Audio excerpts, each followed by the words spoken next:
Hello दोस्तों, स्वागत है आप सभी का। दोस्तों,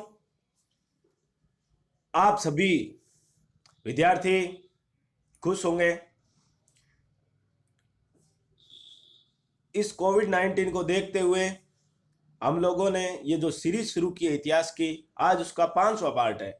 यदि आप लोगों ने हमारी ये सीरीज नहीं देखी है, जो पहले के पहला, दूसरा, तीसरा, चौथा पार्ट, तो आप स्टडी विद पूनम सर को नेट पर यूट्यूब पर सर्च करके वहाँ से ये देख सकते हैं। और साथ ही इस वीडियो के डिस्क्रिप्शन में भी मैं उन चारों पार्ट का लिंक दे दूंगा, ताकि आप लोग वहां से उस लिंक पर डायरेक्ट क्लिक करके आप वो पार्ट देख सकते हो। और हाँ, आप यदि हमारे स्टडी विद पूनम सर पर नए हो तो आप हमारे चैनल को सब्सक्राइब जरूर करें तथा साथ ही साथ लाइक शेयर जरूर करें और घंटे के बटन को दबाना बिल्कुल भी ना भूलें, ताकि हमारी सीरीज का जो अगला पार्ट है वो आए तो आप लोगों को वो मिस ना हो, नोटिफिकेशन आपको समय पर मिलती रहे।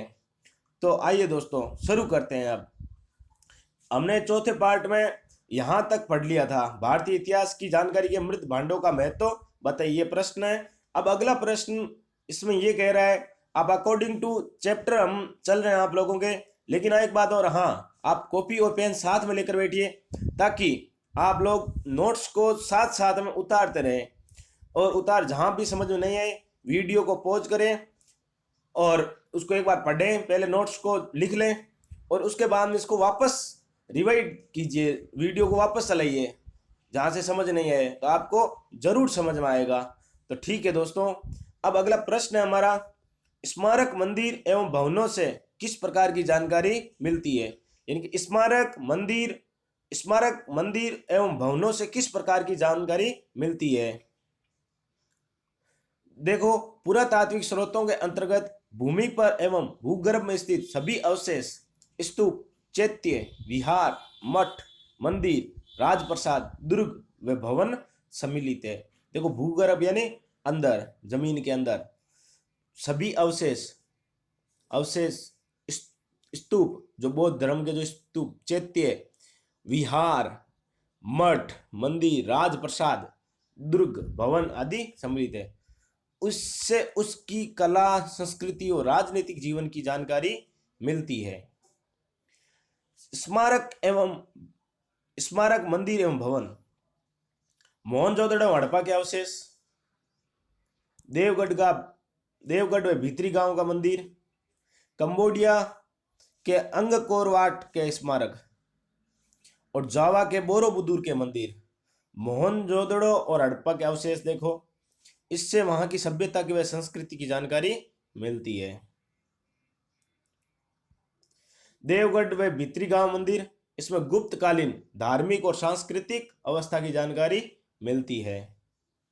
अब आप मुझे ये बताइए, एक प्रश्न है आप लोगों को छोटा सा, आप मुझे कमेंट बॉक्स में लिख के बताइए कि गुप्त वंश का संस्थापक कौन है।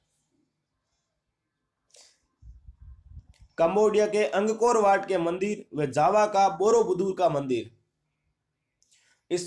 इनसे दक्षिणी पूर्वी एशिया में भारतीय संस्कृति के विस्तार की जानकारी मिलती है। अगला प्रश्न, भारतीय इतिहास को जानने में स्मारक मंदिर एवं भवन क्यों महत्वपूर्ण है। ये प्रश्न है हमारा।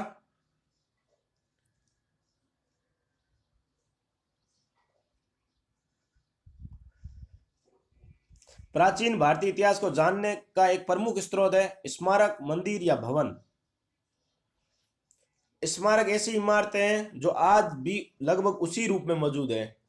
इन इमारतों के अध्ययन से हमें जहां एक और उनकी तकनीकी कौशल, रहन सहन के स्तर और उनकी आर्थिक स्थिति का पता चलता है, वहीं दूसरी ओर इससे उनका कला के प्रति दृष्टिकोण का भी पता चलता है।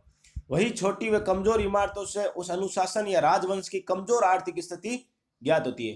प्रयुक्त सामग्री, डिजाइन और उसकी भव्यता से उस काल की तकनीकी कुशलता की जानकारी मिलती है। दक्षिणी पूर्व एशिया और मध्य एशिया में जो मंदिर व स्तूप मिले हैं, उससे भारतीय संस्कृति के प्रसार का महत्वपूर्ण प्रकाश पड़ता है। जो पूर्वी एशिया और मध्य एशिया में जो मंदिर और स्तूप मिले हैं उसे भारतीय संस्कृति के प्रसार का महत्व पता चलता है। यानी कि वहाँ पर हमारी संस्कृति है, तभी वहाँ पर वो स्तूप बनाए गए। उससे भारतीय, उदाहरण के लिए जावा का बोरोबुदुर का मंदिर और कंबोडिया में अंगकोर वाट का मंदिर इस बात के प्रमाण है कि बौद्ध धर्म और ब्राह्मण धर्म का फैलाव इस देश की सीमा रेखा के भी बाहर हो रहा था। अगला प्रश्न है, शैल चित्र के बारे में आप क्या जानते हैं? शैल चित्रकला व मूर्तियां, कला के प्रति मानव की सहज अभिव्यक्ति शैल चित्रों से प्रकट होती है। जो उनकी अभिव्यक्ति, क्या कहना चाहता था मानव, उस समय क्या सोचता था, उन सभी की जो जानकारी है वो शैल चित्रों से हमें प्रकट होती है। प्रारंभिक मानव के शैलाश्रय आवास गृह थे। इन पूरा ऐतिहासिक आश्रय स्थलों पर मानव ने अपनी स्वाभाविक अभिव्यक्ति के रूप में चित्रांकन किया। प्रारंभिक मानव द्वारा शैलाश्रय में बनाए गए चित्र शैल चित्रों के नाम से जाने जाते थे। शैलाश्रय मतलब उस पत्थरों के जो होते थे उन पर कुछ चित्र बनाए जाते थे, अंकित की होती। आप देख पाते हो मंदिरों के बाहर कुछ डिजाइन बनी होती है, इस प्रकार से कुछ अंकित किया होता था उन पत्थरों पर। उनसे जानकारी मिलती थी कि ये कैसा बना है, उनकी वहाँ की तकनीकी कैसी थी, उनकी आर्थिक स्थिति कैसी थी, सामाजिक स्थितियाँ, सब कुछ पता चलता था। उत्खनन में अनेक स्थानों से विभिन्न मूर्तियों, टेराकोटा की कलाकृतियां प्राप्त हुई है, जो उस समय के धार्मिक, सामाजिक और सांस्कृतिक जीवन की जानकारी देती है। दक्षिणी पूर्वी राजस्थान, उत्तरी राजस्थान शेखावटी में प्रचुर मात्रा में शैल चित्र मिले, यानी कि जो मिट्टी की जो मूर्तियां हैं वो हमें काफी ज्यादा मिली है। शैल यानी पत्थर। मध्य प्रदेश का भीमबेटका व पंचमढ़ी भी इस दृष्टि से महत्वपूर्ण है। ध्यान रखना, भीमबेटका और पंचमढ़ी कहाँ पर है, तो आप कहोगे मध्य प्रदेश। इसी प्रकार अजंता की चित्र राशि, दुर्गों व महलों के भित्ति चित्र भी प्रारंभिक इतिहास की अभिव्यक्ति करते हैं। वैभवशाली भारत की उपलब्धियां। अब ये आता है हमारी, हमने क्या उपलब्धियां प्राप्त की है उसके बारे में देखते हैं। भारतीय सभ्यता एवं संस्कृति धर्म, समाज, कला, साहित्य, विज्ञान परम से ही उत्कृष्ट है। अर्थवेद के पृथ्वी सूक्त में भारत भूमि को माता के रूप में माना है और संपूर्ण विश्व के परिवार के रूप में, वसुधैव कुटुंब के रूप में स्वीकार किया है। आप लोगों से एक प्रश्न पूछेगा यहाँ से कि किस वेद में भूमि को माता के रूप में स्वीकार किया गया, तो आप कहोगे अर्थवेद। और यहाँ से एक प्रश्न है आप लोगों के लिए, आप कमेंट बॉक्स में मुझे लिख के बताइए कि अर्थवेद की रचना किसने की थी। प्रश्न है अगला, प्राचीन काल में भारत के सांस्कृतिक साम्राज्य के विश्व में प्रसार का वर्णन करो। भारतीय संस्कृति का विश्व संचार। प्राचीन काल में जिस संस्कृति ने अपना संपूर्ण विश्व में संचार किया वह है भारतीय संस्कृति। और ये संचार सैनिक आक्रमण नहीं अपितु सांस्कृतिक विनिमय के स्वरूप का था। भारत का इतिहास और संस्कृति अपने प्रारंभिक काल से ही गौरवमयी रही है। चीन की दीवार के उत्तरी दरवाजे पर संस्कृत भाषा में आज भी उल्लेख है, यक्षों के द्वारा हमारी रक्षा करें। तो इससे यह पता चलता है कि चीन में भी भारतीय संस्कृति का प्रचार प्रसार हुआ था और वहां पर भी हमारे धार्मिक, सामाजिक, आर्थिक रिश्ते थे। भारतीय संस्कृति एवं भारतीय विरासत की श्रेष्ठता का उल्लेख भारतीय ग्रंथों में ही नहीं अपितु पश्चिमी इतिहासकारों, विद्वानों ने भी भारतीय संस्कृति की श्रेष्ठता के उद्गार प्रकट किए। उन्होंने क्या क्या कहा है? इतिहासकार म्यूर ने लिखा है, क्या लिखा है? भारत के प्राकृतिक सौंदर्य की भव्यता, विविधता और वनस्पतियों के उत्पादन की समूची दुनिया में बराबरी नहीं है। क्या कहता है इतिहासकार म्यूर? भारत के प्राकृतिक सौंदर्य की भव्यता, प्राकृतिक सौंदर्य यानी यहाँ पर किस प्रकार से प्रकृति ने अपना अनुपम सौंदर्य जो न्यौछावर किया है। विविधता यानी कि भिन्न भिन्न भांति भांति के लोग रहते हैं। वनस्पति के उत्पादन की समूची दुनिया में बराबरी नहीं है। सर वॉल्टर रेले ने लिखा है, प्रथम मानव प्राणी का निर्माण भारत खंड में हुआ है। अगला, कर्नल अकाल्ट ने क्या कहा? मानव संस्कृति का उद्गम स्थल भारतवर्ष को ही माना है। फ्रांसीसी दार्शनिक वोल्टेयर को ऋग्वेद की एक प्रति भेंट की गई तब उनके याद उद्गार थे। ये देन उतनी ही अमूल्य है कि पाश्चात्य राष्ट्र सदैव पूर्ण के प्रति ऋणी रहेंगे, यानी कि हमारी भारतीय संस्कृति के सदैव वो ऋणी रहेंगे। मैक्स मुलर ने लिखा है, यदि कोई मुझसे पूछे कि मानवीय अंतःकरण एवं बुद्धि की परिपूर्णता और शक्ति किस देश में अधिक चरम सीमा तक पहुंची है, जो संसार के गूढ़तम रहस्यों का विश्लेषण किस देश में हुआ है, प्लेटो केट आदि के दर्शन के अध्ययन के बाद भी अध्ययन योग्य विषय किस देश में सुलझाए गए, तो मैं त्रिवार उत्तर दूंगा, हिंदुस्तान में। हिंदुस्तान में, ये मैक्स मुलर ने लिखा है। इतनी बड़ी बात कही उन्होंने। आगे देखते हैं, अरबी भूगोलवेता मसूदीन लिखा है कि प्राचीन काल में भारत भूमि और समुद्र दोनों पर फैला हुआ था।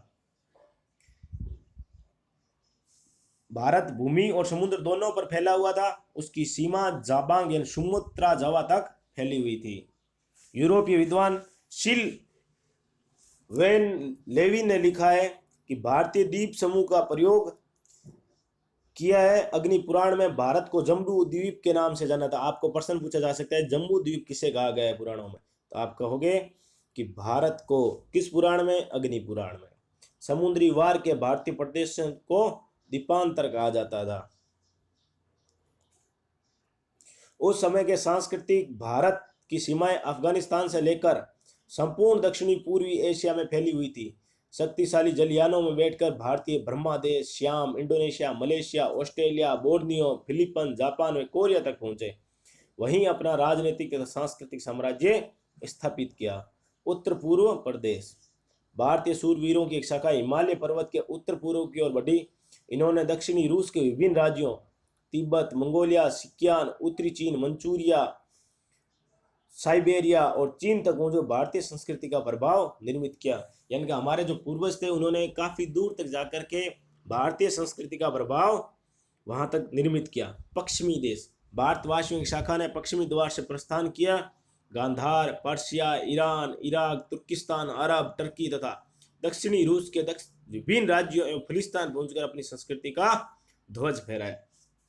अब आते हैं दक्षिणी पूर्वी देश। भारतीय संस्कृति का विस्तार दक्षिणी पूर्वी देशों में भी अधिक हुआ, जिससे Brahmadesh, Shyam, Indonesia, Malaysia, Australia, Borneo, Japan आदि व कोरिया देश थे। दोस्तों, आज के लिए हम इतना ही पढ़ेंगे। जो अगला प्रश्न है, प्राचीन भारत में नाविक शक्ति के विकास का वर्णन कीजिए, ये हम अगले एपिसोड नंबर 6 में देखेंगे। अब आप लोगों से ये वीडियो देखा है तो आप सभी इस वीडियो को लाइक, शेयर और चैनल को सब्सक्राइब करना बिल्कुल भी ना भूलें। और हाँ, अब हम लोग आप लोगों के लिए कुछ ही दिनों में इंग्लिश की क्लासेज भी शुरू करेंगे। और इंग्लिश की क्लासेज स्पोकन इंग्लिश होगी और ग्रामेटिकल, जो पटवारी और अन्य विभिन्न प्रतियोगी परीक्षाओं 9th, 10th, 8th, 7th यानी कि 1 to 12 तक काफ़ी ज़्यादा महत्वपूर्ण होगी वो क्लासेज। और जल्द ही ये शुरू करने का आपको नोटिफिकेशन दे दिया जाएगा हमारे व्हाट्सएप, फेसबुक के माध्यम से। तो bye bye, thank you for watching this video. Okay, मिलते हैं फिर अगले एपिसोड में।